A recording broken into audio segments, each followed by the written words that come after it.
네, 안녕하세요. 박수 좀 부탁합니다. 감사합니다.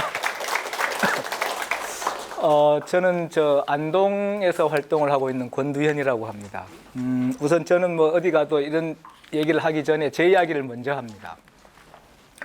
저는 안동에서 태어났는데 도산서원 앞마을에서 태어나서 공부를 엄청 못했지만 뭐 어쨌든 대학을 가서 이렇게 활동을 하다가 풍물패를 하게 됐어요. 농악대를. 그래서 농악대를 하다가 보니까 이게 너무 좋은 어떤 그 프로그램인데 너무 이론적으로 안 돼 있다 그래서 마이크가 안 나옵니다.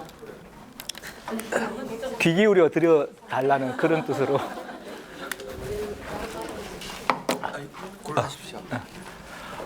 그래서 이제 안동대학교 민속학과를 가서 지금 앞에 계시는 권영옥 선생을 만나서 같이 술을 마시면서 이제 그 민속학 관련 어떤 공부를 좀 하다가 너무 재미가 없어서 이 민속학이 너무 기술학이에요. 그러니까 뭐 조사하고 정리하는 이런 데 너무 치우쳐져 있어서 동양철학과를 또 갔다가 근데 동양철학과 가다가 계속 공부를 하려니까 돈이 안 돼. 그래서 안동에서 제가 이제 처음으로 그 풍물 강습 첫 번째로 제가 이제 풍물 아카데미도 열고 그 당시로 여기 안동 이렇게 부산에 뭐 자갈치라든지 이런 분들하고도 교류도 하고 처음으로 이제 유료 공연도 만들고 뭐 축제도 하고 이런 프로그램들을 쭉 진행해 왔던 사람입니다. 근데 그때 이제 제가 대학원을 졸업하고 서울에 올라갈까 아니면 지역에 남아 있을까 할 때 생각났던 것이 뭐냐면 지방자치제가 95년도에 진행이 돼요. 그래서 제가 지역을 정말 건강하게 가꾸는 것도 굉장히 의미 있는 활동이 되겠다 싶어서 안동에 남아서 활동을 지속하게 됩니다. 그래서 그 활동을 진행하면서 이제 만들었던 단체가 이제 안동문화지킴이라고 하는 단체를 만들었고 제가 안동이라는 지역이 잘 아시다시피 안동은 세 가지를 해야만이 지역이 발전한다는 생각을 했었어요. 첫 번째가 문화유산을 활용해야 된다. 두 번째가 문화연구를 해야 된다. 그리고 세 번째가 문화관광을 해야 된다라는 세 가지 조건을 가지고 있었습니다. 그래서 문화유산은 예술적 언어를 획득해야 되고 연구는 지식에서 벗어나서 대중성을 획득해야 되고 관광은 산업화가 돼야 된다는 생각을 가지고 있었습니다. 그래서 그 세 가지를 합쳐야만이 지역이 정말 건강하게 할 수 있고 제가 잘할 수 있는 활동이 될 거다라는 생각을 해서 그때부터 쭉 돈 안 되는 짓을 계속 했었는데 제가 이제 관광에 뛰어들게 된 가장 결정적인 계기는 저는 이제 사실 광대 출신인데 어쩌다 보니까 공부를 하게 됐고 그러다 보니까 지역에서 활동을 하다 보니까 그 후배들이 다 떠나가는 거야. 돈을 못 버니까. 그래서 어쩔 수 없이 제가 관광에 뛰어들게 된 계기가 됩니다. 그러다가 이제 그 축제, 안동의 그 유명한 축제 재자랑을 좀 하자면은 안동국제탈춤 페스티벌을 제가 이제 초기부터 맡아서 실무 책임자가 돼서 진행을 하면서 2014년에 그만두는데 제가 맡은 기간 동안 문화관광부 축제 평가에서 늘 1등을 했었어요. 박수를 좀 쳐주셔야 돼요. 감사합니다. 그래서 문화관광부의 국장이 안동 내려와서 이런 얘기를 했었습니다. 전국의 문화관광부가 전국 대상으로 평가를 했는데 11년 동안 1등한 것은 당신이 유일하다고. 그 정도로 제가 훌륭한 사람입니다. 제가. 그런 훌륭한 사람이 여기 와서 같이 이제 얘기를 하게 되는 거죠. 네.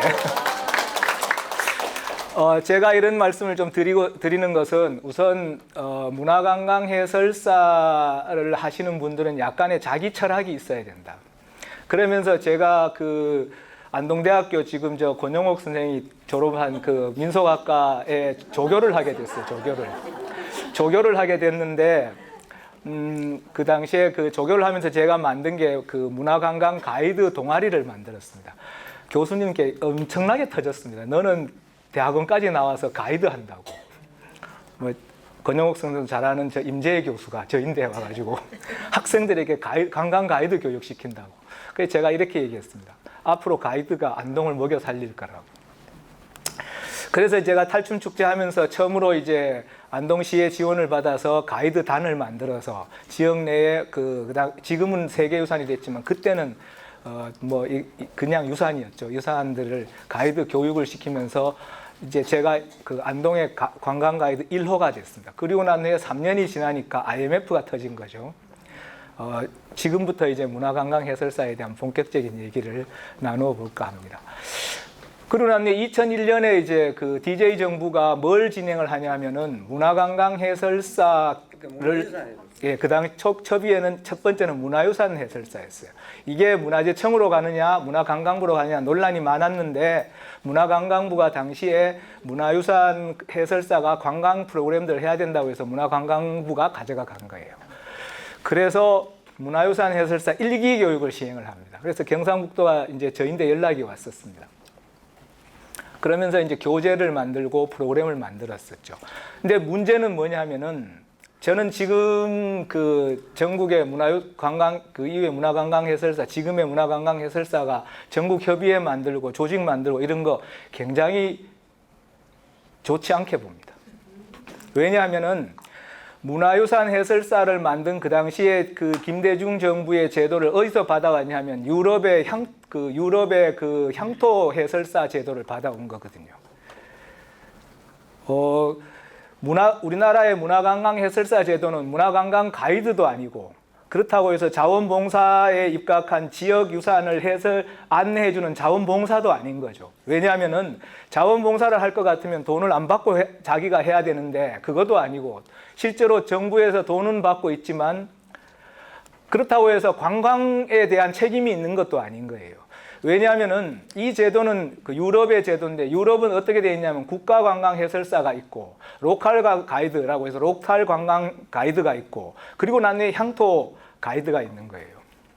그러니까 국가에서 우리로 말하자면 우리나라의 관광법상 어떻게 되어 있냐면은 관광 통역 해설사, 관광 통역 안내사는 우리로 말하자면 국제 이렇게 외국인들을 소개할 수 있는 거고 국내 여행 가이드입니까?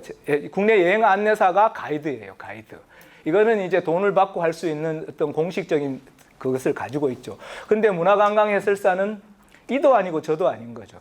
왜냐하면 이 제도 자체가 시작 자체가 사실은 자원봉사 시스템에서 시행을 했지만 관광 가이드 시스템은 아니었기 때문인 거죠. 그래서 어떤 기형적인 제도가 나오냐 하면은 문화관광 해설사는 실제로 관광객을 맞이는 하고 있지만 자기가 책임지지는 않아. 모객을 하지도 않아. 돈은 어디서 받냐면 정부에서 받고 서비스는 어디서 했냐면 관광객에게 해주고 관광객은 어떠냐? 내가 받는 서비스를 하는 사람에게 돈을 지불하지 않는 거죠. 그러니까 관광 해설사는 어떻게 되냐면은 관광객에게 대한 책임이 없는 거야. 오로지 자치단체를 압력을 가하는 단체로 변화가 된 거죠. 관광객에게 서비스를 잘해서 더 나은 관광 서비스를 함으로써 이 가이드 시장을 넓혀야 되는데도 불구하고 그 책임은 없는 거예요. 그래서 평가는 누가 하냐? 다 관에서 해. 그런데 실제로 보면은 있잖아요. 어떤 시장 논리뿐만 아니라 활동의 논리로 본다면은 서비스를 받는 사람이 돈을 내고 서비스를 받는 사람이 평가를 해야 되는 거죠. 너무 이상한 시스템으로 정착이 된 거예요. 그때는 유효했어요. DJ 정부가 초기에 할 때는. 그러나 저는 지금은 어디 가도 그 이후에 저는 이런 관광 해설사 교육도 경상북도에서 많이 하고 제가 직접 맡아서 하기도 하지만 지금은 문화관광 해설사에게 문화관광 해설사 시스템이나 활동에 대해서 그렇게 그다지 긍정적으로 생각하지 않는다라는 말씀을 먼저 드리고 시작을 하도록 하겠습니다.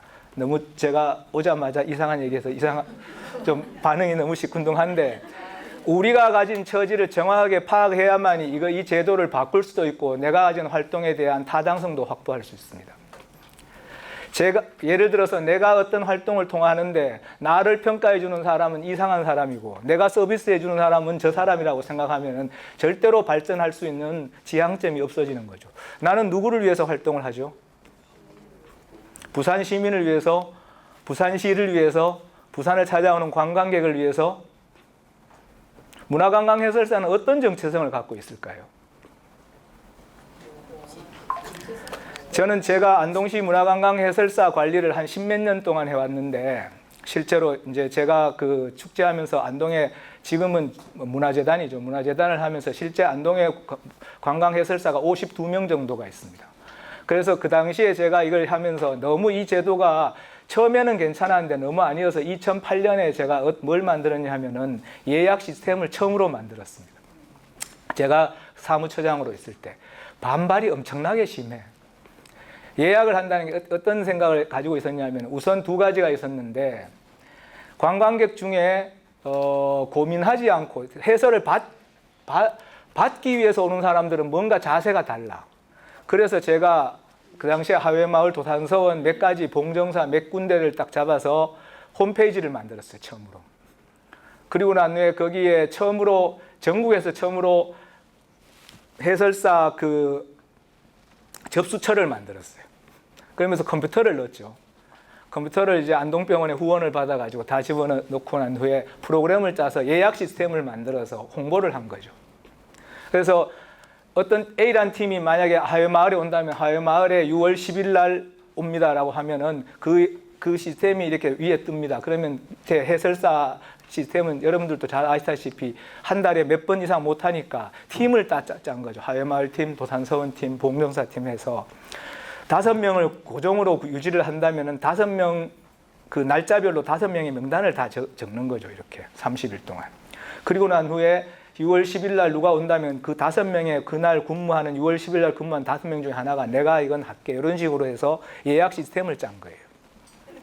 이걸 하는데 엄청나게 반발을 하는 거예요. 해설사 분들이.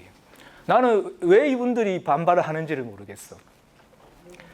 그래서 무려 3개월 정도를 싸워서 안동시의 의회까지 올라가가지고 싸워서 겨우 이제 그걸 만들어 놓은 거죠.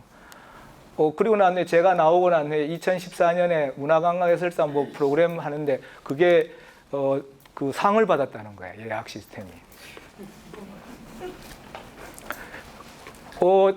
물론 제 자랑입니다. 네.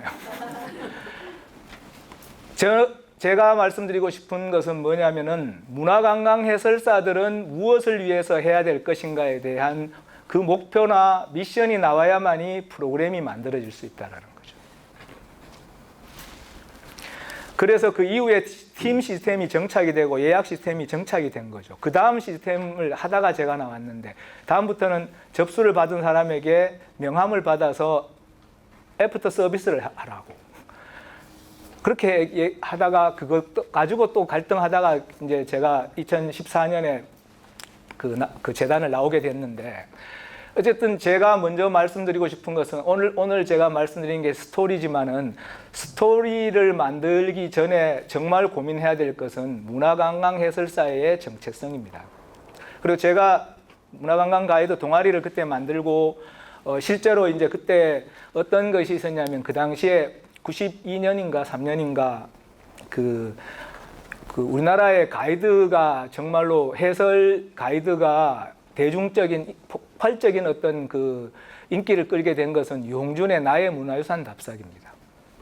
나의 문화유산 답사기가 나오면서 전국에 그 아파트별로 이게 각각의 동아리가 만들어지고 이 프로그램들이 만들어지면서 이 사람들이 오면서 그때의 그 현장에 있는 사람들에게 해설을 듣고 싶어 하는 것들이 굉장히 많았고 제가 그때 굉장히 많은 요청을 받아서 현장 가이드를 했던 기억이 납니다. 그래서 제가 안동문화관광 가이드 1호입니다. 1호. 저는 지금도 돈을 받지 않고선 가이드 잘 하지 않습니다. 왜냐하면 제가 그렇게 해야 되기 때문에. 그래서 제가 지금 하는 것은 문화관광 해설사 시스템으로 계속 가기에는 문화관광 가이드 시장이 넓어지지 않는다라는 것들이 첫 번째. 왜? 이것은 다시 말씀드리지만 시스템이 잘못되어 있기 때문에 그런 거죠. 하나 더 추가드리자면은 유럽의 가이드 제도는 이렇게 되어 있습니다. 국가 가이드, 로컬 가이드, 향토 가이드. 향토 가이드는 자원봉사예요. 그래서 저는 지금 계속해서 로컬 가이드를 법제화 시켜야 된다라고 계속 국회에 지금 그 어필을 하고 있습니다. 올해도 계속 아마 그 포럼을 계속 추진할 텐데 어쨌든 내용은 그렇습니다. 그래서 문화관광 해설사는 도대체 어떤 정체성을 갖고 있는가에 대한 고민들을 여기 계신 분들이 특히 이제 부산은 최고의 그 관광도시 아니겠어요? 그러니까 한번 고민을 해 보셨으면 좋겠다라는 말씀을 먼저 드립니다. 그리고 두 번째 제가 꼭 여기 분들하고 같이 이제 좀 고민을 해 봐야 될 것이 가이드에 대한 철학성입니다. 뒤에 다시 말씀을 좀 드리겠지만 제가 해보니까 도산서원을 해보니까 야 이거 미쳐. 왜냐하면 어제 했던 것을 또 똑같이 해야 되니까. 나는 앵무새가 아니잖아요. 반복되는 과정 속에서 내가 가질 수 있는 나는 가이드로서의 나의 발전성이 어디에서 담보돼야 될까라는 고민이 너무 많은 거예요. 그리고 또 하나가 뭐냐면 오는 사람들은 다 비슷한 수준의 유머를 요청을 해요. 그러니까 나는 공부를 엄청 열심히 해가지고 가면은 이 망하는 가이드가 되는 거야. 너무 어렵다고 얘기하는 거죠. 그래서 이런 고민들이 좀 필요합니다. 나는 가이드를 혹은 해설사를 하면서 어떤 정체성을 가져야 될까? 그래서 제가 이럴 때 이제 제가 경북 문화관광 해설사 교재를 쓰면서 가이드 방법론을 쓸 때 제가 꼭 첫머리에 쓰는 것이 있습니다. 제가 술자리에서도 많이 이야기하는 건데 가이드는 4종류가 있다. 제가 설명할 때 가이드는 4종류가 있다. 제일 밑에 종류. 가이드는 일반 가이드가 있고 좋은 가이드가 있고 훌륭한 가이드가 있고 위대한 가이드가 있다. 일반 가이드는 뭐냐? 그냥 오면은 이렇게 안내해 주는 거. 그래, 저기 가세요. 좋은 거, 인터넷에서 나오는 다 이야기해 주는 것들이죠.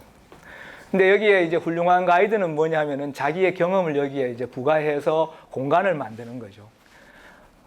부산이라면 부산항을 안내한다면 부산항이라는 공간 속에서 자기 경험과 지식과 프로그램들을 넣어서 공간 스토리텔링이라고 혹시 들어보셨는지 모르겠지만 그 공간에 자기의 경험을 부과해서 세계관을 만드는 거죠.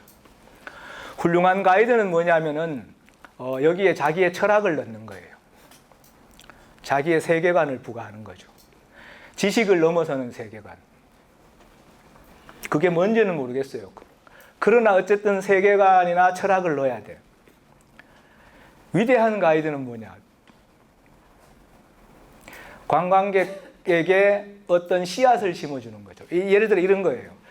그 부산항을 내가 가이드를 받아봤는데 현장에서도 재밌었지만 집에 가니까 그 가이드 말이 계속 기억이 나는 거예요. 그래서 내 삶이 바뀌는 거죠.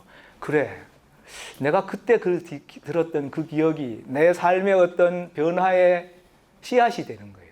그래서 저는 이것을 가이드를 통해서 그 사람의 삶에 어떤 종자를 넣어주는 거죠.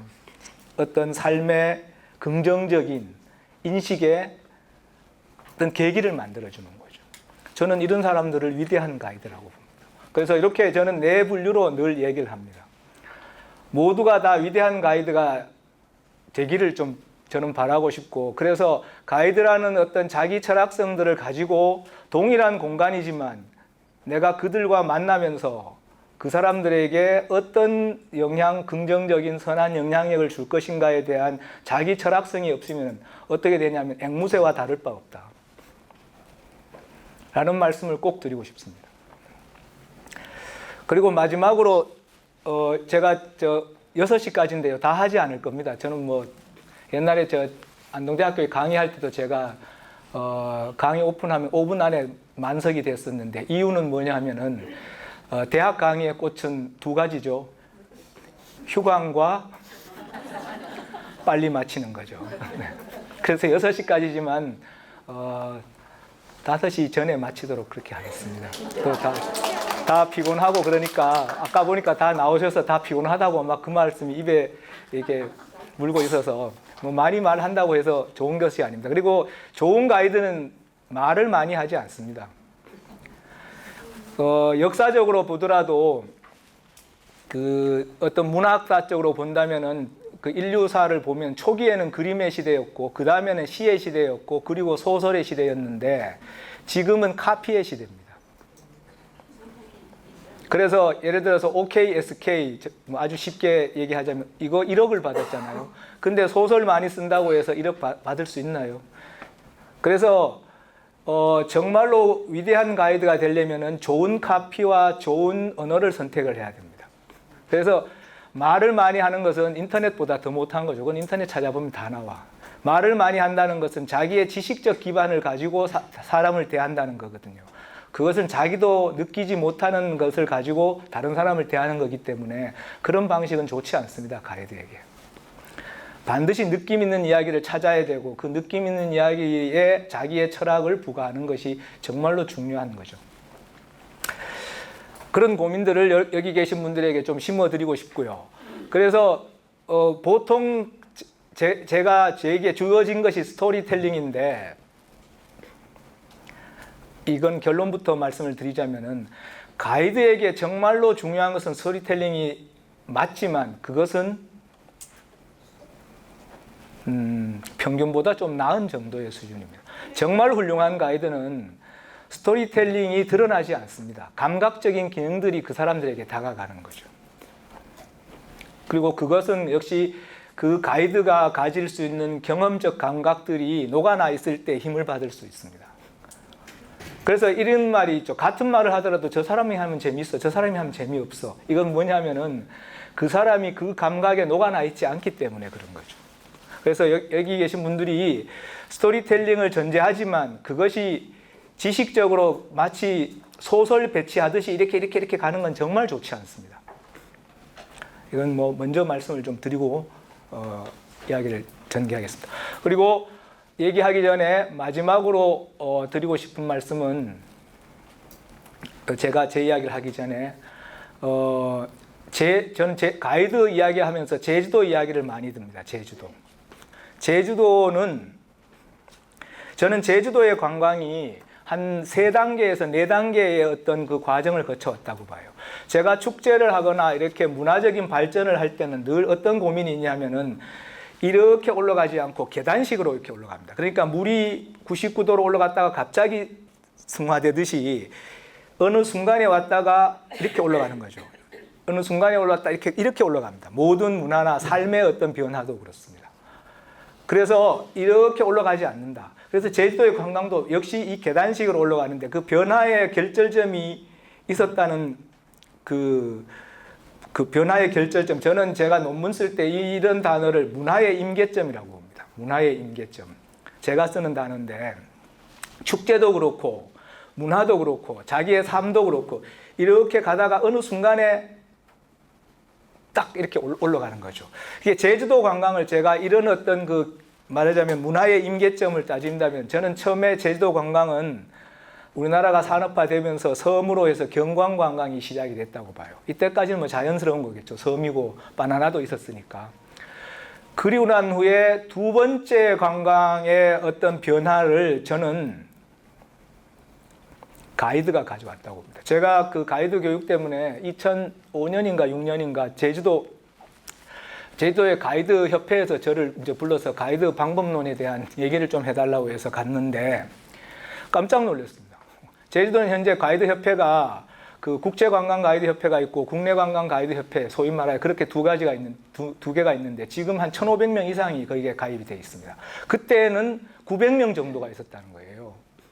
근데 이분들이 뭐냐면은 여행사에 소속이 돼 있지 않고 한 400명은 여행사 소속인데 나머지 500명은 뭐냐면 자기 블로그를 활용하는 말하자면 일종의 이건 제가 만들어낸 말인데 직능형 가이드인 거예요. 그러니까 평상시에 제주도에서 활동하다가 블로그에 손님이 오면 가이드를 해주는 이런 형태의 이걸 제가 직능형 일자리라고 하는데 예를 들어서 스포츠 댄스 강사 같은 분들 4대 보험은 안 받지만 자기가 이렇게 혼자 하다가 누가 들어오면 이렇게 가서 단체에게 가르쳐주는 이런 분들 있잖아요. 이런 가이드가 500명이 넘는다는 거예요. 근데 이분들은 뭘 하냐 하면은 자기만의 고객을 확보하기 위해서 블로그를마다 이렇게 또 만들어가지고 일본이나 대만이나 중국이나 한국에 이렇게 있는 사람들에게 자기만이 아는 코스를 개발해서 블로그에 옮겨서 그거를 찾는 사람들에게 가이드를 해준다는 거예요. 이렇게 해서 먹고 산다는 거예요. 그러면서 어떻게 개발이 됐냐면 제주도에 알려지지 않는 박물관, 제주도에 알려지지 않는 음식점, 제주도에 알려지지 않는 골짜기, 경관 이런 것들이 이제 개발이 되는 거죠.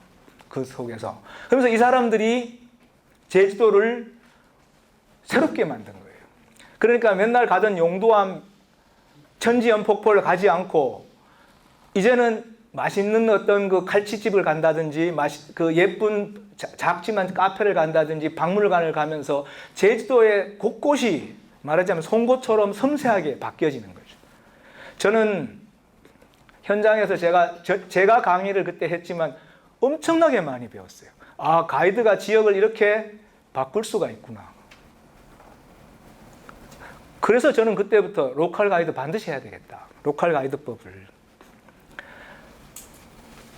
참고로 저는 NGO가 국가의 법을 바꾸는 방법을 제가 실제로 경험했으니까 지금 문화재청 들어가면 일문화재 일지킴이 법이 있었는데 이것을 시작하게 된 게 안동에서 제가 안동문화지킴이 만들면서 한가족 한문화재 가꾸기 운동을 제안을 했더니만 그걸 그렇게 바꾼 거고요. 지금 저 고택에 숙박 체험하는 거 법도 안동에서 제안을 한 겁니다. 제가 그 안동의 문화유산을 민박으로 활용하자고 제가 제안을 했었는데 동기들에게 엄청나게 욕 많이 얻어먹었습니다. 민속학과 8호 학번들 전화해서 어떻게 문화유산을 민박으로 쓰냐고 막 항의 전화를 엄청 받았는데 지금은 일반화됐죠. 저는 마찬가지로 그것이 한국의 문화유산 세계관을 바꾸었듯이 가이드가 지역을 충분히 바꿀 수 있다는 확신을 저는 제주도에서 확신했습니다. 저는 부산도 여기 계신 분들이 바꿀 수가 있는 거죠. 부산이 맨날 가는 부산항이나 또 태종대나 이런 데가 아니라 정말로 부산에 이름 없는 그렇지만 예쁘고 재미있는 감동적인 곳들을 소개해 줄 수 있는 유일한 사람들이 사실 제가 생각해 보니까 가이드밖에 없는 거예요. 그렇지 않으면 전부 어떠냐, 전국의 한국의 지방자치단체가 다 일반적으로 하는 대형 유튜버들, TV 방송 광고들 요청해서 돈 쓰고 돈도 성과도 못 받는 이런 거라는 거예요. 그런데 가이드는 다르잖아요. 가서 거기에 몇 시간이나 있으면서 관광객을 맞이하고 감동을 주고 그 사람들이 이렇게 입소문을 내고 뭐 그렇게 해서 사실 만들어지는 거잖아요. 저는 그런 측면에서 지역을 바꾸는 전도사로서 가이드의 위대한 활동들을 정말로 저는 경험해봤고 기대하고 있고 앞으로 그렇게 돼야 된다고 봅니다. 그래서 여기 계신 분들이 좀 그런 고민을 좀 해달라. 문화관광 해설사가 단순하게 그냥 시에서 나오는 그 자원봉사 비용 받고 한 달에 보름 아니면 일주일 그냥 와서 내가 책임지지도 않는 관광객 끌고 다니면서 내가 늘 했던 얘기 또 하고 늘 봤던 곳 또 가고 이렇게 하지 말자. 자기 철학을 가지고 나는 정말로 부산이라는 지역을 더 건강하게 만들 수 있는 중요한 하나의 포인트가 될 수 있다는 생각들을 좀 가지면서 문화관광 해설에 좀 임했으면 좋겠고 저는 그런 측면에서 정부가 지금 저는 진보 정부를 중도 좌파쯤 되는 사람인데 정치적 성향은 그럼에도 불구하고 지금 진행되는 국가유산이나 또 국립공원 같은 데 무료로 들어가는 거 엄청 반대했던 사람입니다. 저는 문화재청에서 포럼할 때 유산 이렇게 공짜로 들어가는 거 그렇게 들어가면 안 된다. 오히려 그 입장료를 받아가지고 유산 활동을 하는 비용으로 써야지 그걸 그냥 내주면 안 된다라고 생각하는 사람이에요. 저는 축제할 때도 팜플렛 이런 거 다 팔았습니다. 10일 동안 하면은 한 30부밖에 안 나가. 그럼에도 불구하고 다 남겨도 난 팔아야 된다고 생각하는 거예요. 공짜로 얻으면 다 버려. 그거. 그래서 제가 말씀드리고 싶은 것은 이걸 동일하게 적용을 해보면은 돈을 받고 가이드를 받는 사람의 태도는 달라집니다. 뭔가 얻으려고 하고 고민을 하려고 하고 또 하나가 뭐냐면 돈을 받고 가이드를 해주는 사람의 태도도 달라집니다. 왜? 내가 서비스를 통해서 그 사람에게 서비스 비용을 받으니까 나는 정당하게 비용을 받는 거고 저 사람은 정당하게 대가를 주는 거예요. 그런데 지금 같은 시스템은 내가 잘한들 못한들 전혀 관계하지 않고 부산시에서는 일률적으로 주기 때문에 이런 시스템은 유지는 하되 발전은 없다. 그래서 저는 왜 제가 이런 말씀을 드리냐면 어디 가면 저는 꼭 이런 얘기를 합니다. 행정은 뭐냐? 행정은 법이야. 최악도 막지만 최선을 다하지는 못해. 도덕은 뭐냐? 최선도 하지만 최악으로도 갈 수가 있는 거죠. 그래서 저는 기본적으로 행정이 최악을 막을 수 있는 어떤 시스템을 갖다 주면서 최선은 뭐냐?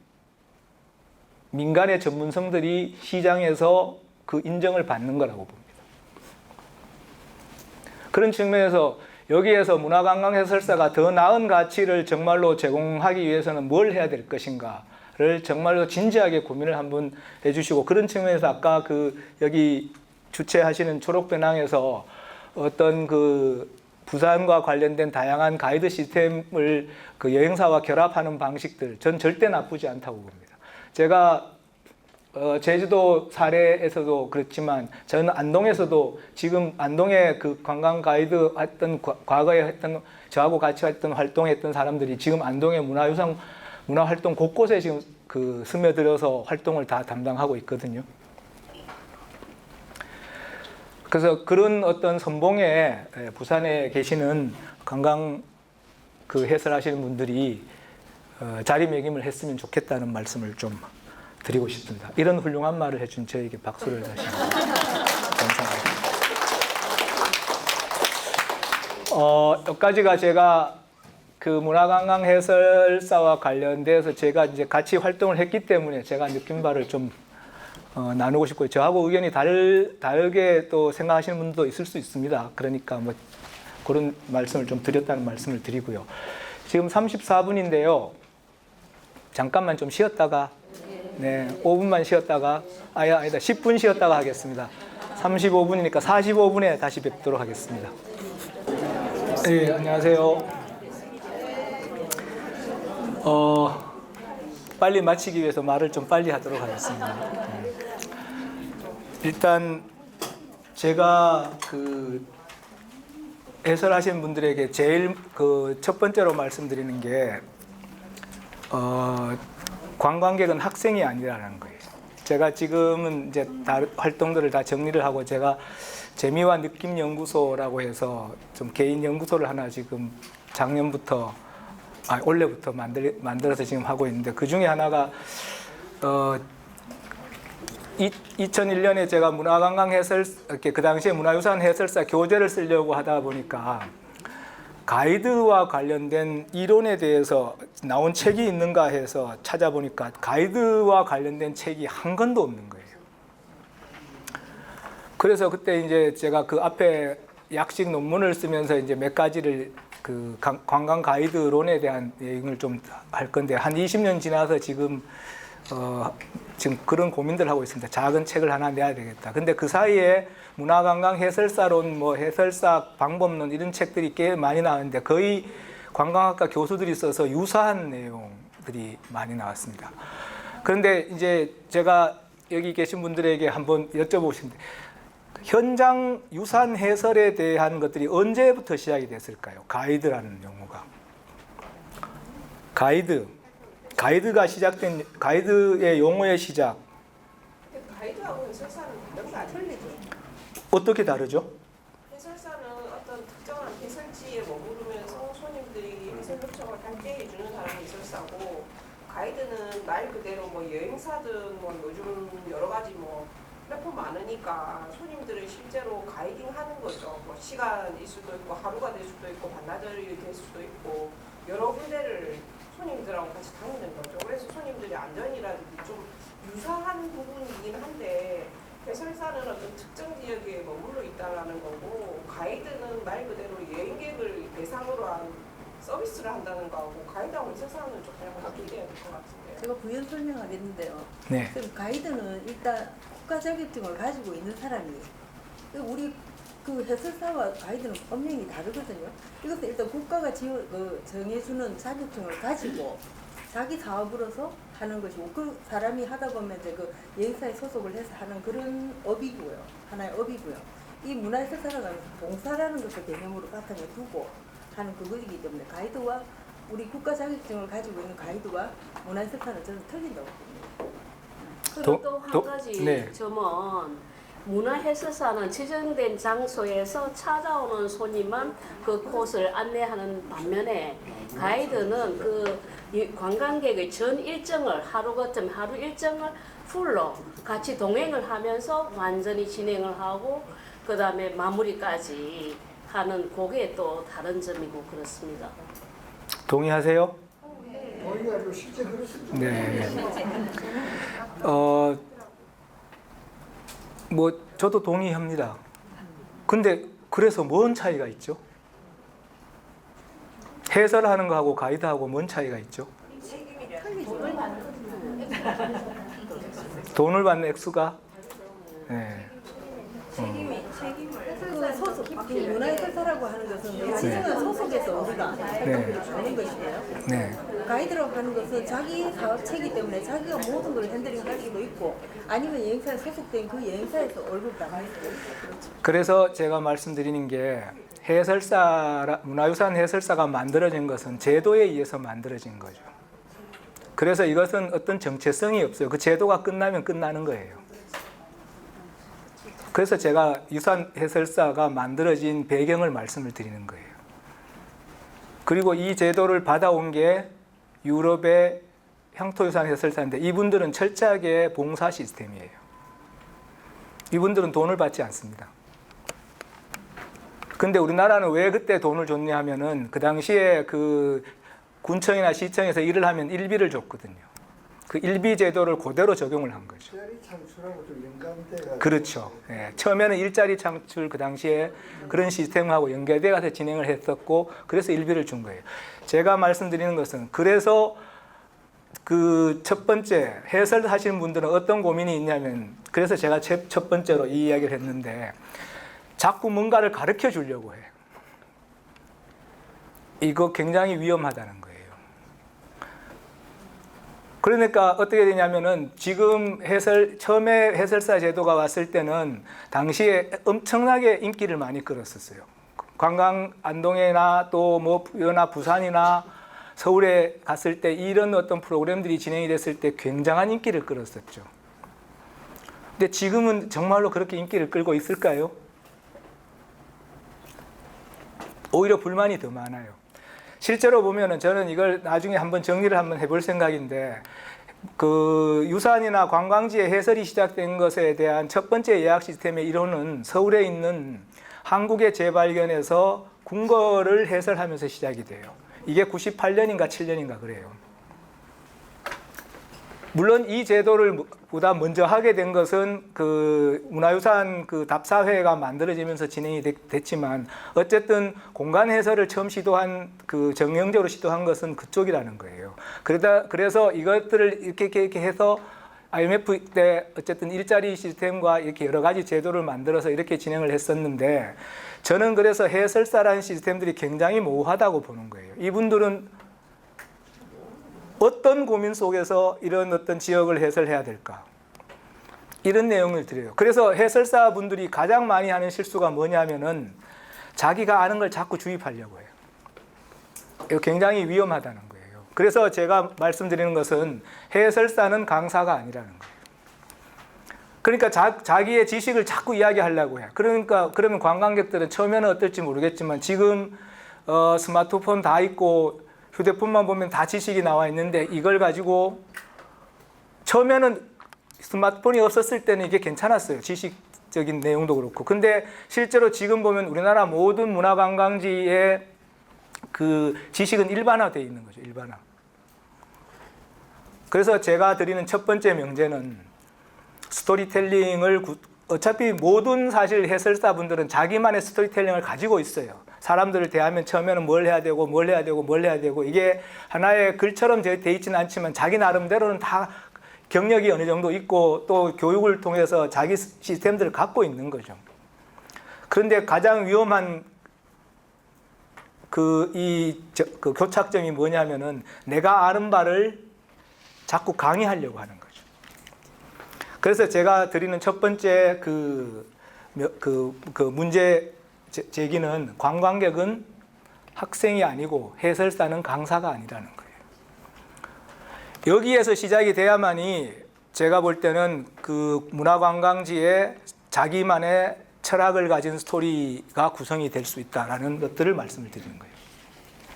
그래서 이렇게 보면은 스토리는 기본적으로 이렇게 세 가지 그 영역에 있는 거죠. 일단은 대상이 있고 공간이 있고 내가 있는 거죠. 아마 여기 계신 분들은 다 인식하지는 못하고 있지만 이 내용들을 가지고 다 자기만의 스토리를 가지고 있을 거예요. 그렇지 않나요? 저는 그렇다고 봅니다. 이게 없이는 그 해설일도 그렇고 가이드도 할 수가 없어요. 그런데 저는 아까도 말씀드렸다시피 기본적인 자기만의 어떤 시스템들을 가지기 위해서는 내가 강사가 되는 순간 저는 해설도 어렵다고 보는 사람 중에 하나예요. 왜냐하면은 제일 그 흔히 하는 제일 재미없는 그 해설 가이드가 뭐냐면은 현장에 앉혀놓고 그 강의실에서 강의하듯이 얘기하는 사람. 저는 이거 망하는 해설이라고 봅니다. 그건 그 사람이 현장에 있을 이유가 없는 거죠. 현장에 느끼는 감동이 있어야 되는 건데 내가 가진 지식을 다 이야기하고 싶어서 처음부터 논문 한 식으로 막 읽듯이 이렇게 얘기하는 분들은 제가 볼 때는 해설사뿐만 아니라 가이드로서의 그 어떤 고민이 좀 덜 된 사람이다 이렇게 보는 겁니다. 그분은 어떻게 되느냐? 논문을 써야 돼요. 그런 고민들이 있다는 말씀을 좀 드립니다. 그래서 저는 첫 번째 관광객은 학생이 아니다라는 것들을 그리고 문화관광지는 강의실이 아니다라는 거예요.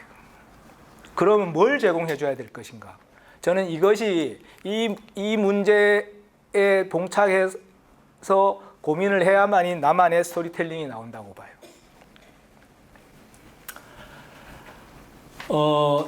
이런 고민들이 있습니다. 저는 뭐 위에 거는 다 다 아시는 내용이니까 그런데 저는 그 해설사분들의 가장 큰 특징 중에 하나가 원웨이라는 거예요. 원웨이. 왜냐하면 나는 저분들보다 더 많은 지식을 가지고 있다는 생각 때문에 계속 내 이야기를 하는 거지. 반응에 대해서 전혀 고민하지 않는 거죠. 저는 이런 그 해설하시는 분들을 너무 많이 봐봤어요. 제가 다른 데 가서 이렇게 해설 들어보면은 왜냐하면 이 내용에는 어떤 것이 있냐면은 기본적으로 자기가 해설사라는 자부심이 있어요, 사실. 굉장히 긍정적인 건데 이게 이제 엄밀하게 얘기하자면은 과유불급이 된 거죠. 내가 또 본인이 나는 해설사야 훨씬 많이 알아. 그리고 나는 이 고장에 대한 애정이 넘쳐 흘러. 부산에 대한 애정이 넘쳐 흐르기 때문에 내가 얘기하는 것은 저분들은 당연히 재미있을 거야 라고 생각을 하는 거예요.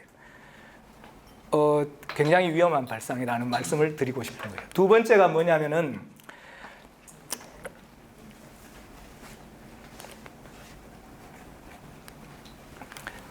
이 부분입니다. 정답이 없어요. 근데 많은 해설사분들은 어떤 고민이 있냐면 정답이 있다고 생각을 해요. 이런 해설은 이렇게 해야 된다는 생각을 하는 거예요. 저는 해설사분들이 다투는 걸 정말 많이 보는데 어떤 내용이냐면 저 해설사는 저렇게 하면 안 되는데 저런 이야기를 한다고. 이렇게 얘기하는 사람들을 너무 많이 들은 거예요.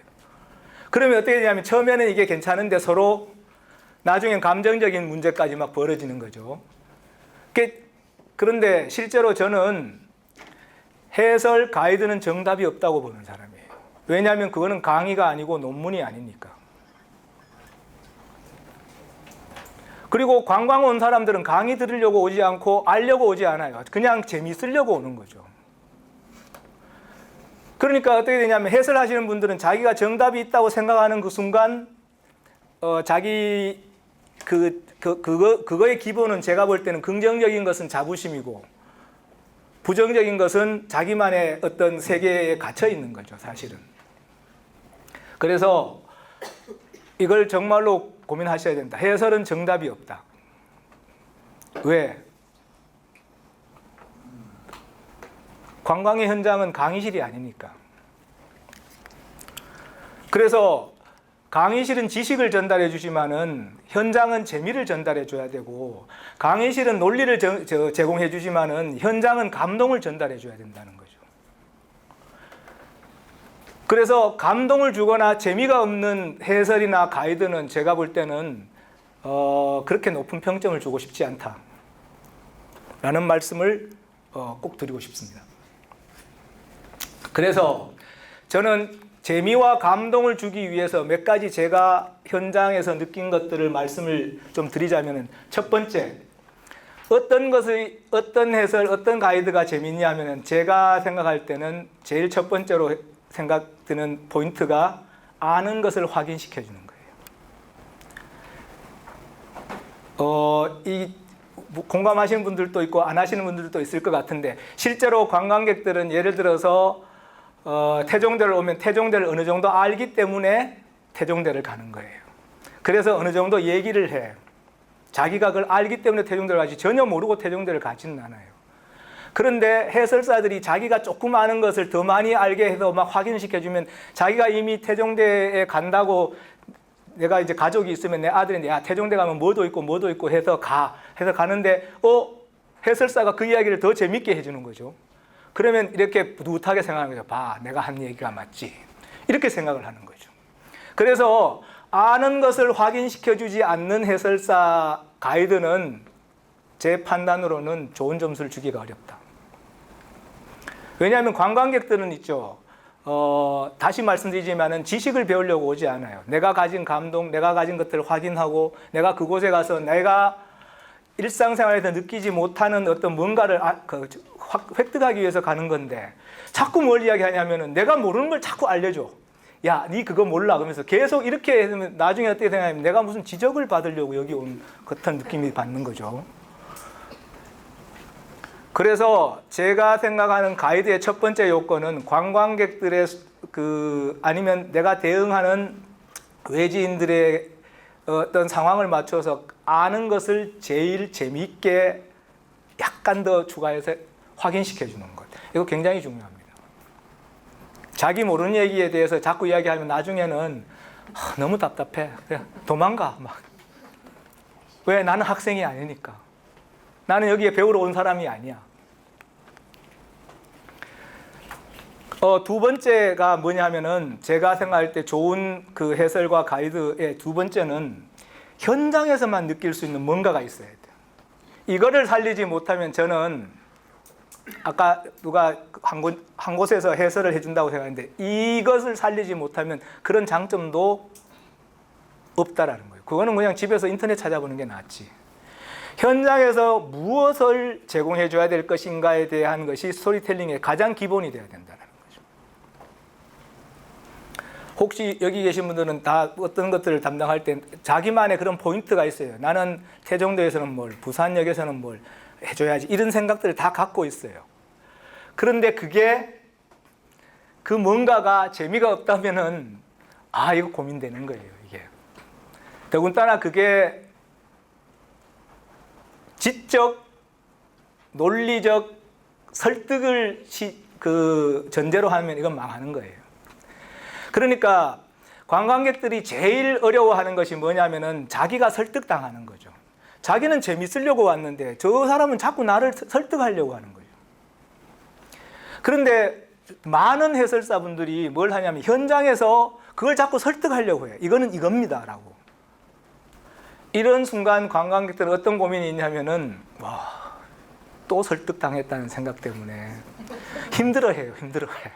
나는 그냥 재밌으려고 왔는데, 그리고 나중에 돌아가서 뭔가를 좀 갔다 왔다는데 해설사 만나가지고 그래도 이런 것도 좀 듣고 좀 뿌듯하고 유익했어, 이렇게 하고 싶은 건데 자꾸 자기를 설득하려고 하는 거죠. 한번 고민을 한번 해보십시오. 나는 이런 현장에서 어떤 현장의 감동들을 가지고 텔링을 하고 있을까? 세 번째가 제가 생각하는 건데, 방금 제가 말씀드린 것처럼 재미와 감동을 살짝이 느꼈는데 돌아가서 뿌듯해야 돼. 내가 태종대 갔는데 해설사 만나서 그런 이야기 들어서 그래도 우리가 재미만 그냥 유쾌하게만 그냥 놀라고 갔는데 야 그런 것도 있었네 이런 정도의 수준 정도는 받아와야 된다는 거죠. 그래도 해설사 만나가지고 그런 이야기 들으니까 약간 야 유익하기도 했어 뭐 이 정도는 돼야 된다는 거예요. 그러니까 그 범위가 굉장히 애매한 거죠. 그래서 그걸 위해서 설득하거나 지식을 논리적으로 설득하기보다는 그래서 해설과 가이드는 쉽지가 않아요. 더군다나 어떤 고민이 있냐면은 강의실은 이렇게 되면 앞에 집중을 하잖아요. 근데 해설을 하시는 분들은 사방이 널려 있기 때문에 시선의 집중을 받아내기도 어렵고 더군다나 말하는 것이 조금만 재미없으면 어떤 사람들은 돌아가고 제일 제가 힘든 저 가이드가 엄마하고 아들이 왔을 때 이거 당황을 하죠. 근데 이것도 한 가족이 오면은 이쪽 이야기하고 이쪽 이야기하고 되는데 한 30명이 한 5가족이 오면은 더군다나 지역이 다 달라. 와, 망해. 관심이 다 다르니까요. 그래서 그 현장의 어떤 공감대라는 것은 집중력을 발휘하기도 어렵고 층도 다양하고 또 방해 요소도 많고 이런 고민들이 있기 때문에 현장성에서 어떤 기억들을 살리기 위해서 어떤 포인트를 주고 그 사람이 돌아갔을 때 기억을 다시 하게 만들 것인가는 정말로 고도의 노하우가 필요하다는 말씀을 꼭 드립니다. 그리고 마지막으로 이제 이게 정말로 그 정서적인 건데, 좀 다른 얘기 한번 해볼까요? 보통 철학이나 도덕이나 어떤 사회학에서 이성과 감성이 있잖아요. 세상을 살아가면서 이성적인 일들이 더 힘들까요? 감성적인 일들이 더 힘들까요? 그렇죠. 저는 처음에 어릴 때는 이성적인 일들이 더 힘들 줄 알았어요. 나는 막 정말로 잘할 수 있을 거야 라고 생각했었는데 세상을 살아보니까 감성적인 것이 훨씬 어려워. 그래서 제가 지금 나이 들어서 철학서를 보니까 조금 어릴 때 봤던 거하고 조금 다른 면이 있는데 모든 철학적인 내용의 마지막이 뭐냐면은 감성적인 욕심을 없애라는 거더라고요. 그래서 제가 재미와 느낌 연구소라는 명칭을 만들 때 느낌은 감성적인 요소를 사람들이 받아들일 때 몇 가지 단계를 가지고 받아들이는데 첫 번째가 느낌이에요, 느낌. 그래서 제가 그 단어를 선택을 했었는데, 우리가 이렇게 사람들, 예를 들어서 제가 타인의 A라는 사람들을 가지고 교감을 할 때 몇 가지 요소가 있습니다. 다른 분들이 뭐 공감 뭐 이런 것들은 다른 강의 하시는 분들이 아마 얘기를 엄청나게 많이 했을 것 같아서 제가 조금 어려운 말씀을 좀 드립니다. 제가 예를 들어서 A라는 사람을 봤을 때 제일 첫 번째 느낌이 뭐냐면은 시각적인 거예요. 눈으로 보는 거. 그 다음이 뭐냐면 청각적인 거예요. 말로 듣는 거. 그리고 여러분들이 사람 사귈 때 생각해 보시면 돼요. 첫눈에 반하죠. 그 다음에 그녀의 목소리가 너무 감미로웠고 그녀와 같이 걸을 때 그녀의 머리에서 나는 샴푸 향기가 너무 감미로웠고 그리고 난 뒤에 조금 친해지면 뭘 하죠?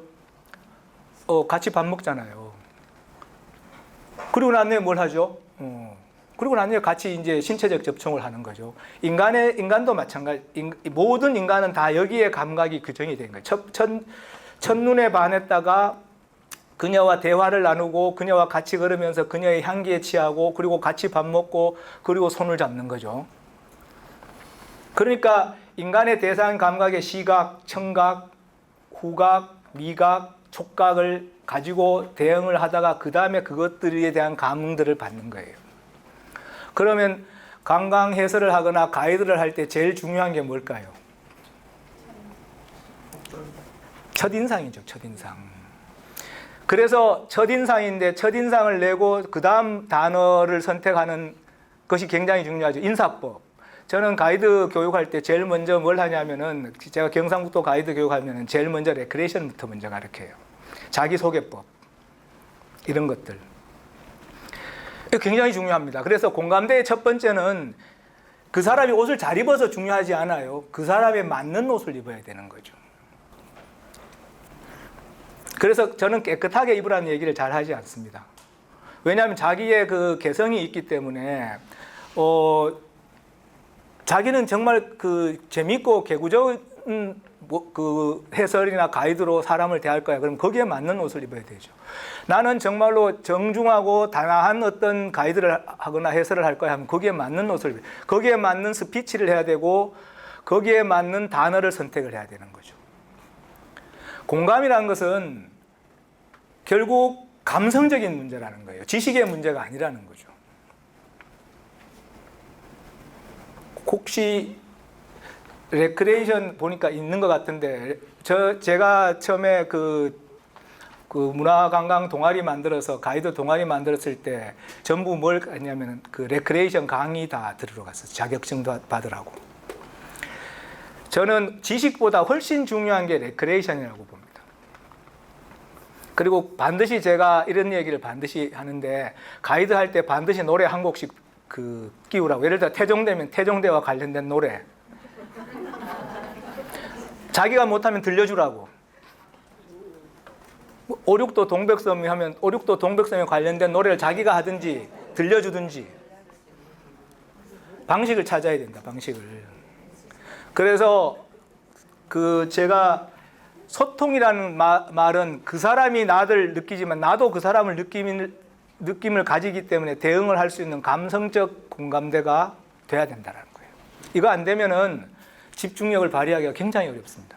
왜냐하면 사방이 다 트인 장소에서 수많은 사람들이 오가고 있는데 나에게 뭔가를 집중하고 내가 그 사람에게 어떤 기억을 남길까? 논리 가지고는 안 됩니다. 지식 어렵습니다.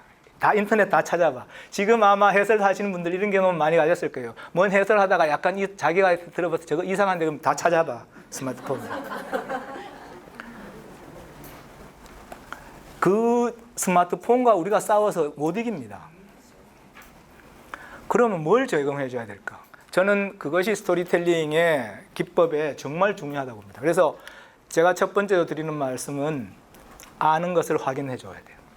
그리고 현장의 감각들을 본인 스스로가 이해해서 그것들을 기억에 날 수 있는 한 포인트를 잡아야 되는데 그 전제로 공감의 어떤 감성적 이미지를 본인 스스로가 만들어 가야 된다. 근데 이게 정말 중요한 게 말이죠. 본인의 가이드나 해설의 방법실, 본인의 해설의 방법에 대해서 이걸 못하면은 본인 스스로가 지칩니다. 왜냐하면 똑같은 말을 계속해야 되니까.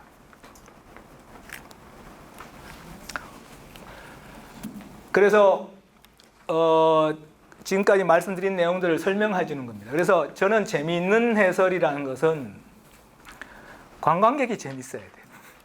이건 너무 당연하죠. 근데 본인이 너무 재밌어, 해설하시는 분이. 본인이. 해설사만 재밌어. 야, 이럴 땐 정말 미치는 거죠. 혹시 내가 그러지 않았을까? 본인이 너무 재밌는 거예요. 그래서 저는 지식의 핵심은 여기 나와 있는 것처럼 관광에서의 해설이라는 것은 지식을 기반으로 하지 않을 수는 없습니다. 그러나 지식만으로 됐을 때는 안 된다는 거죠. 지식이 휴식으로 넘어가야 돼요. 관광객에게 정말 엄청난 지적 휴식을 제공해 줄 수 있는 힘을 좀 갖춰주면 더 좋겠다라는 것이고, 결국 이건 뭐 그냥 하는 말인데요. 팩트가 아니라 팩션, 이런 말은 아마 해설 강의하시는 분들은 다 아마 알 거예요. 왜냐하면 지식은 완벽하지 않거든요. 자기 스토리가 좀 있어야 된다는 거고, 뭐 그런 내용들입니다. 어쨌든 저는 뭐 요건 약간 논리적인 것이기 때문에 이런 내용들로 좀 진행이 돼야 되겠다. 자료에 나와 있으니까 좀 고민을 해주셨으면 좋겠는데, 제가 그 중에 다른 것들은 다 아마 경험들이 많고 삶도 그렇게 이제 건강하게 살아오신 분들이니까. 그런데 이 전달에 대한 내용들 세 번째, 그리고 네 번째 프로그램의 재구성, 이 문제는 제가 좀 말씀을 좀 드리고 싶습니다. 나로 인하여 태종대의 관광이 재구성됐을 때 가지는 힘이 굉장히 큽니다. 그러니까 아까 제가 제주도 가이드를 말씀을 드렸지만은 정말로 그 의미가 있는 것은 해설사인 나로 인하여 태종대가 기존의 관광에 대한 어떤 이미지보다 훨씬 더 업그레이드 돼서 전달됐을 때의 그런 뿌듯함이 있는 거죠.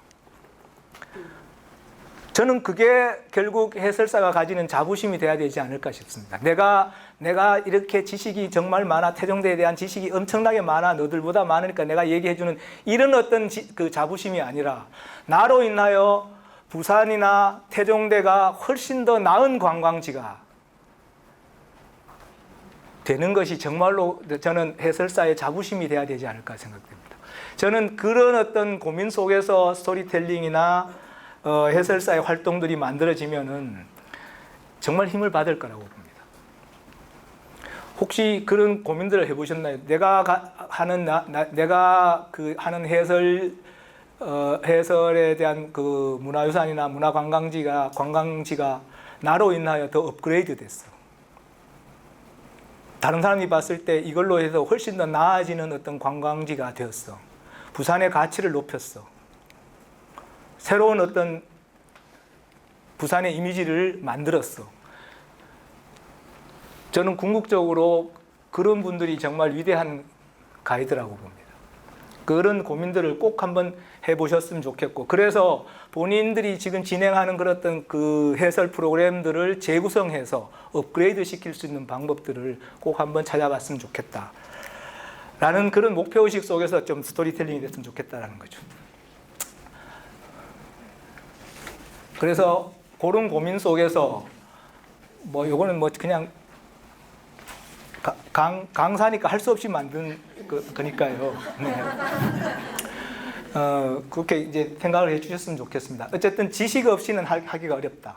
근데 여기에 삶의 경험이라는 것은 뭐냐면은 혹시 그 경험이란 단어가 가지는 그 무게에 대해서 한번 생각해 보신 적이 있는지 모르겠어요. 경험이라는 단어가 가지는 우리가 생각하는 그냥 이렇게 그냥 살아온 것이 아니고요. 나는 나의 경험을 얘기한다 그랬을 때 그때의 경험은 살아온 거하고는 조금 무게가 조금 다르지 않을까요? 뭔가 거기에서 반성, 성찰, 후회, 내가 다시 돌아갔을 때는 이런 것들이 좀 필요할 수도 있을 것 같고, 뭔가 그러니까 잔소리가 아니라 내가 살아보니까 이렇더라가 아니라, 잔소리가 아니라 내 경험을 얘기한다고 얘기했을 때 그 무게감이 있는 거잖아요. 내가 살아온 시간에 대한 충분한 자기 성찰과 반성과 그런 고민들이 지금에 와서 정리되는 그런 것이 있는 거잖아요. 경험이라는 것이. 해설사의 경험은 좀 그런 고민들이 담겨져 있어야 되지 않을까라는 말씀을 좀 드리고 싶습니다. 그래서 마치 해설사가 태종대를 해설할 때 마치 잔소리처럼 지 아는 거 얘기하네 이런 것이 아니라 이런 거 뭔가가 다가오는 이런 것이 좀 있어야 된다는 말씀을 좀 드리는 거예요. 그래서 그냥 경험이 아니라 좀 해설사의 경험은 달라야 된다라는 말씀을 좀 드리고 싶고요. 그래서 스토리텔링을 이렇게 좀 구분을 해보면은 이런 방식으로 구성이 됩니다. 하나는 서사 구조, 좀 얘기하자면 하나는 스피치 구조입니다. 뭐가 중요할까요?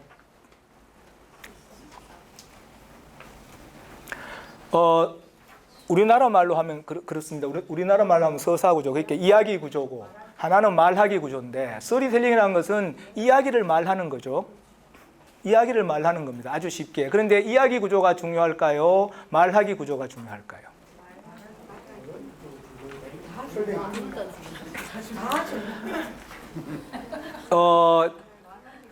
둘 다 중요하죠. 그런데 나는 뭐가 중요할까요? 본인이 만약에 한다면 나는 이야기 구조에 중시할 거야. 나는 말하기 구조에 중시할 거야.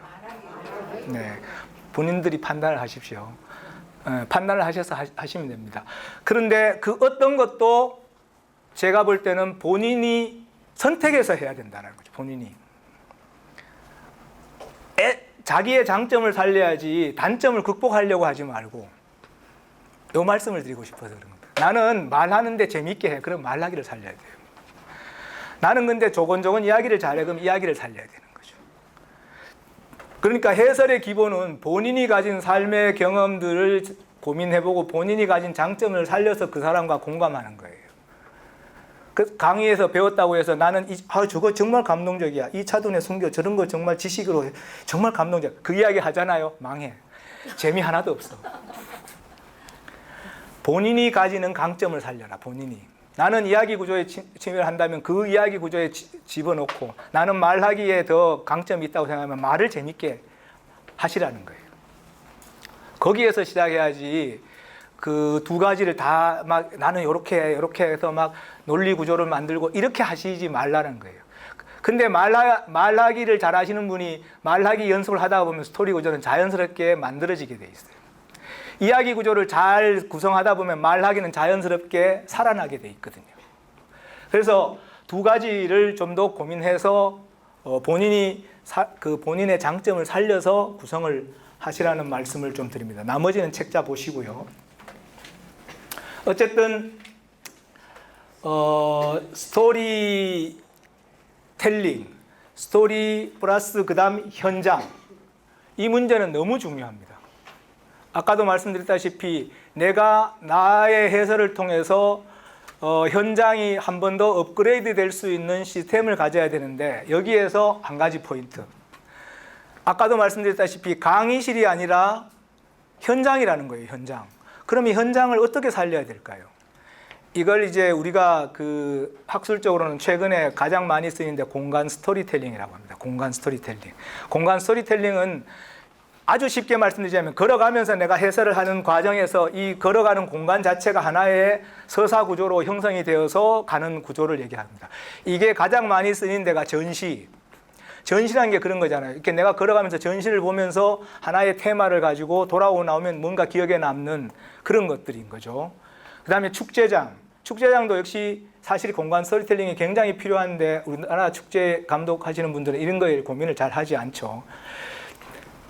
그리고 문화관광지입니다. 문화관광지를 한번 내가 이렇게 같이 돌아 나왔을 때 뭔가 남아야죠. 이런 것을 공간 스토리텔링이라고 합니다. 내가 사찰로 친다면 일주문에서는 뭐, 사천왕문에서는 뭐, 대웅전에서는 뭐 이런 것들이 있어야 되는 거죠.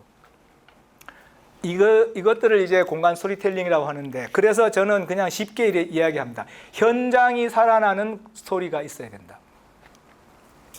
그건 누가 구성하냐? 본인들이 구성하는 거죠. 해설사 분들이 구성을 해야 되는 겁니다. 근데 어떻게? 저는 제일 밑에 봐보시면은 두 가지를 좀 말씀드리겠습니다. 나머지는 아마 다 이해가 되실 텐데 처음에는 저는 숨은 이야기 찾기라는 건데 이게 업그레이드의 첫 번째 조건입니다. 그러니까 일반적으로 알려지지 않는 숨은 이야기, 저는 그게 뭐가 될지는 모르겠어요. 근데 감각적으로 제가 만약에 어디를 가면은 그런 것들을 찾아낼 수는 있을 것 같아요. 어디든. 이 제일 첫 번째로 하는 것이 뭐냐면은 성적 담론. 두 번째가 출세 담론. 그 다음 야사. 이런 것들을 사람들이 제일 많이 찾는데 이건 너무 일반적이기 때문에 사실은 숨은 이야기 중에서도 그래? 라고 하고 넘어가고 가는데 나만이 가진 숨은 이야기가 뭔가 좀 이렇게 있으면 훨씬 더 좋은 거죠. 저는 그게 업그레이드라고 봅니다. 저는 이걸 아까 얘기했던 제주도 가이드들에게 정말 많이 찾았는데 자기만의 코스를 개발할 때 이런 내용들을 정말로 많이 찾는 거죠. 예를 들어서 제주도에서 뭐 60년 산 사람, 해녀 분들 중에 뭐 그 해녀의 경험이 있는 곳, 해녀분들이 직접 뭐 그 해산물을 따서 파는 곳, 이런 것들을 찾아내는 거예요. 말하자면 그런 어떤 숨은 이야기 찾기, 뭐 표현상 그런 건데 어쨌든 자기만의 감각 포인트 이런 내용들이고요. 저는 이게 그 예술적 감성이라는 건데 저는 모든 언어는 아까 제가 말씀드렸다시피 예술적 언어로 치환이 돼야 된다고 봅니다. 이 말 이해가 되실지 모르겠는데 아까 제가 노래 말씀드렸잖아요. 노래 자기가 못하면은 들려주라고. 예술적 언어로 치환된 어떤 그 해설은 있잖아요. 훨씬 더 많은 기억들을 만들어낼 수 있습니다. 그래서 본인들이 근데 일반적인 해설사 하시는 분들은 다 어떻게 하냐면 다 지식으로 얘기해요. 이렇게 막 지식으로 막 얘기를 하는 거죠. 그런데 예술이 가미된 지식은 기억에 남아요. 그러니까 예를 들어 5, 6 제가 부산 지역은 제가 잘 몰라서 그런데 돌아와요 부산항에 대한 야사 이야기를 하잖아요. 근데 거기에 5, 6도 이야기도 하고 노래 들려주면서 조용필이 돌아와요 부산항해가 돌아와요 충무항해에 뭐 그 모자 했는데 휩싸였다가 뭐 이런 자기만의 얘기를 하면서 돌아와요 부산항해를 들려주면 훨씬 기억에 남는 거죠. 야, 내가 이렇게 되는 거죠. 이렇게. 그러니까 예술성들을 반드시 가미시켜야 된다. 그러면은 해설이 훨씬 더 업그레이드되고 품격이 있어진다는 말씀을 꼭 드리고 싶습니다. 조금만 하고 마칠게요. 4시 반이니까 45분까지만 더 빨리 마칠까요? 네. 자, 그 다음에 말하기의 조건입니다. 3가지인데요. 말하기라는 것은 3가지입니다. 첫 번째, 제가 제일 중요한 것은 몸입니다. 몸. 나는 어떤 액션을 가지고 있는가. 제가 제일 못하는 게 저는 이거 바꾸려고 정말 고민을 많이 했었는데 액션이 잘 안 되는 거야, 제가. 그래서 이런 고민들을 좀 해주셨으면 좋겠다라는 말씀을 좀 드리는데 이게 다른 사람에게 얘기를 듣기가 좀 어렵죠. 왜냐하면 내가 내 거울 보고 판단을 못 하잖아요. 그래서 가끔 동영상을 좀 찍어서 저는 이렇게 보면 아휴, 내가 너무 못하고 있는 거지. 내가 나를 바라봤을 때. 근데 어떤 고민이 있냐면은 말을 하는 사람은 자기가 잘하는 줄 알아요. 저도 제가 할 땐 제가 정말 잘하는 줄 알아요. 그런데 동영상 보면 너무 못하는 거야, 이게. 한번 본인의 어떤 그 태도를 좀 고민해보고, 두 번째 제가 제일 밑에 보면 게임 놀이라고 했는데 저는 가이드를 할 때 반드시 조그만 선물을 해줍니다. 물론 유료 가이드일 때. 한 1,000원짜리를 가지고 퀴즈를 내서 이렇게 주기도 하고 뭐 이런 그 기법을 많이 쓰는데 어쨌든 게임화되는 어떤 그 해설 기법은 굉장히 관심을 많이 끈다. 라는 말씀을 꼭 드리고 싶습니다. 그리고 말은 뭐 말하기에 대해서는 다 말 아시는 것이 있지만 말은 확실하게 제가 단정해서 말씀드리고 있는 것은 늘어지면 안 된다. 늘어지는 것은 뭐냐면은 아마 본인 해설하신 분들은 다 느낄 거예요. 말이 꼬였다는 표현도 많이 쓰는데 늘어지는 순간 이걸 수습이 안 돼. 내가 이렇게 늘어지는 걸 알지만 이게 수습이 안 되는 거야, 본인이. 그랬을 때 템포를 쉰다라든지 레크레이션을 익힌 사람들은 다른 어떤 방식으로 유도를 해야 되는데 그런 고민들도 같이 한번 해줬으면 좋겠다 라는 건데 그런 말씀을 좀 드리고요. 요 의미라는 것은 이건 제가 잘 쓰는 제가 만들어낸 좋은데 가벼움의 미학이라고 해서 뭔가 얘기는 하는데 가벼워야 돼. 그러니까 철학적인 것 같은데 농담같이 들려야 된다는 거죠. 이렇게 제가 이제 요런 표현을 좀 제가 대중가요 논문 쓸 때 많이 썼던 건데 예를 들어서 아침 이슬 노래 알잖아요. 아침 이슬은 명곡인 것 같은데 대중가요잖아요. 향수란 노래 아시죠? 성악인데 대중가요잖아요.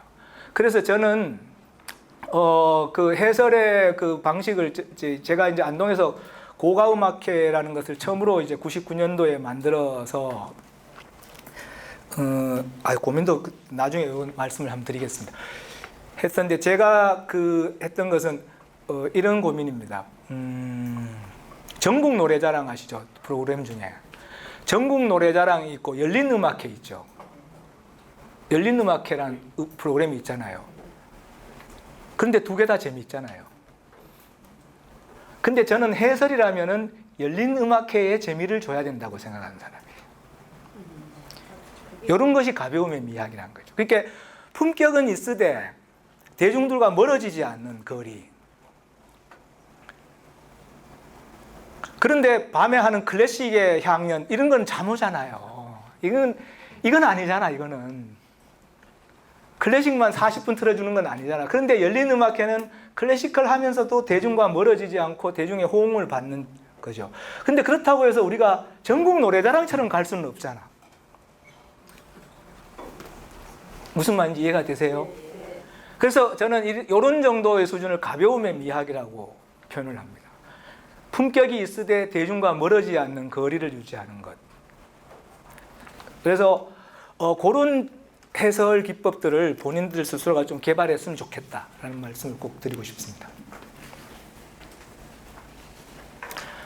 이건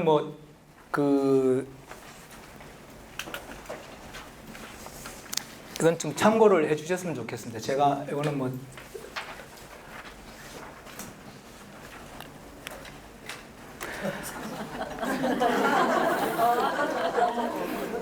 한 시간 반 정도 제가 말씀을 좀 드렸는데, 저는